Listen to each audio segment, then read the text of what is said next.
Me suomalaiset ollaan tosi tottuneita siihen, että hanasta tulee puhdasta vettä, mutta ootko miettinyt, että mitä kävisi, jos sitä yhtäkkiä ei enää tulisikaan? Tällaiselle tavantallaajalle se saattaisi aiheuttaa hieman haasteita arkeen, mutta maatilalle, erityisesti kotieläintilalle, se saattaisi olla oikeasti aika isokin ongelma. Ja siksi on tosi tärkeää, että tilallisia koulutetaan varautumaan näihin kysymyksiin. Tätä työtä tehtiin maatikojen vesihuoltoseminaarissa, jonka toteuttivat EU:n maaseuturahoitusta saaneet Varjo- ja Tietovirta-hankkeet. Päivän agendalla oli runsaasti erilaisia näkökulmia, jotka auttoivat osallistujia miettimään varautumista oman tilan näkökulmasta. Vesihuollon häiriötilanteet eivät onneksi ole kovin yleisiä, mutta niiden sattuessa omalle kohdalle voi tilanne eläintiloilla kriisiytyä nopeasti. Kotieläintilojen merkitys Suomen huoltovarmuudella on tietysti iso.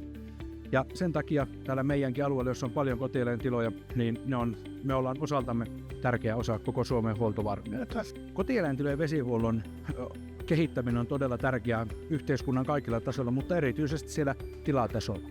Jos tulee sitten niitä tenkkapoita ja kysymyksiä, niin silloin pitää lähteä etsimään vastauksia ja kouluttautumaan ja kysymään viisaammilta, jos rupeaa itse mietityttää, että mitenkäs minä eteenpäin. Tietoa kyllä löytyy ja tänäänkin täällä seminaarissa sitä koitettiin niputtaa yhteen ja sitä koitetaan tilallisille välittää näillä meidän tiedonvälityshankkeilla. Ja hei, muista, että kotivara veden suhteen kannattaa myös meille tavallisille tallaajille.